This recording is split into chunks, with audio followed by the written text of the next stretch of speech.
আলাইকুম রাহমাতুল্লাহ। কেমন আছেন আপনারা? আলহামদুলিল্লাহ। আমি বিশ্বাস করি আমার মতো আপনারাও ভালো নেই। আমি ঢাকা থেকে এসেছি কয়েকদিন আগে।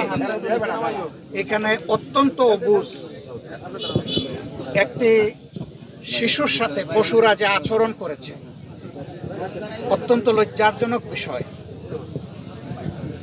তার বাবা এটার প্রতিকার চেয়ে একটা মামলা করেছিল। এই মেয়েটার জীবনের সর্বনাশ এর প্রতিকার চেয়ে, কিন্তু মামলা কেন করলো? ঝাল মেটানোর জন্য বাবাকেই খুন করে ফেলেছে। আমরা এর নিন্দা জানাই, আমরা এটাকে ঘৃণা করি এবং এর জন্য আমরা দুঃখ এবং সমবেদনা জ্ঞাপন করছি। আমি জিজ্ঞেস করেছিলাম যাকে খুন করা হয়েছে তার স্ত্রীকে, ওনার নাম তো মন্টু হয় নাকি, হ্যাঁ, ওনার স্ত্রীকে জিজ্ঞেস করেছিলাম যে উনি কি করতেন। বললেন যে উনি মুদির দোকানের কর্মচারী ছিলেন। মুরগির দোকানের কর্মচারী না, ব্যবসা ওনার নাম। জিজ্ঞেস করেছি উনি কর্মচারী ছিলেন।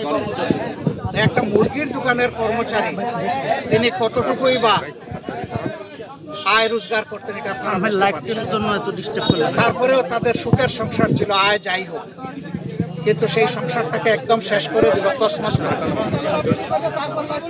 আমরা মানবিক দায়িত্বের জায়গা থেকে এখানে এসেছি। এটা আমার হলে আমার অনুভূতি কি হতো, আপনার মেয়ে হলে আপনার অনুভূতি কি হতো? পশুরা তো ওই সমস্ত জ্ঞান রাখে না। কোয়ালিটি সম্পন্ন আন্তর্জাতিক মানের still bar CSRM, committed for better still.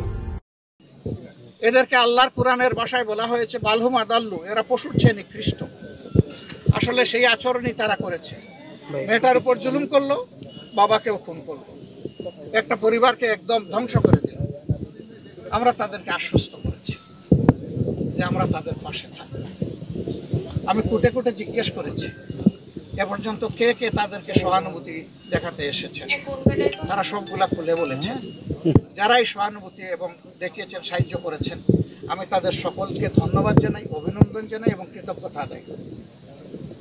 সামাজিকভাবে এইভাবে যদি সবাই আমরা মজলুমের পাশে ছুটে আসি, তাহলে আলহামদুলিল্লাহ আমরা আশা করি যে মজলুমরা শক্তি পাবে এবং জালিমরা ভয় পাবে।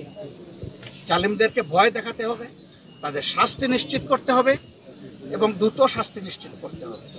আর মজলুমের পাশে শক্ত হয়ে দাঁড়াতে হবে এই অনুভূতি নিয়ে যে সেই মজলুম ব্যক্তিকে আমিও হতে পারতাম।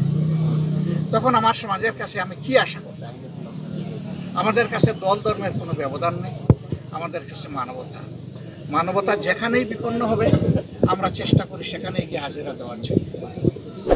মহান আল্লাহর পর ভরসা করে আমরা তাদেরকে আশ্বস্ত করে এসেছি আমরা প্রতি মাসে এই পরিবারের সাথে থাকব।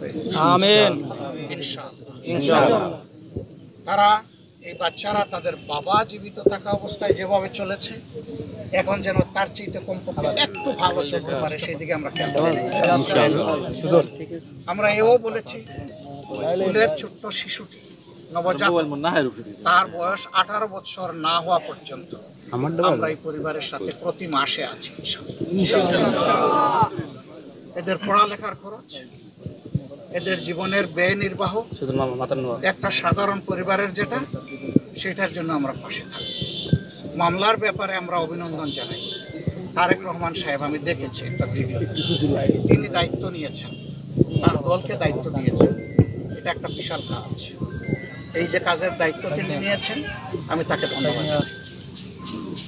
এর পাশাপাশি আমাদেরও যারা সংগঠনের আইনজীবী যারা আছেন, তারা পাশে থাকবেন, একসাথে লড়াই করবেন ইনশাআল্লাহ। এদের শাস্তি যাতে নিশ্চিত হয়, ফাঁক ফোকরে যাতে এরা কোনোভাবে বেরিয়ে যেতে না পারে, আমরা সেই দাবি জানাবো প্রশাসনের।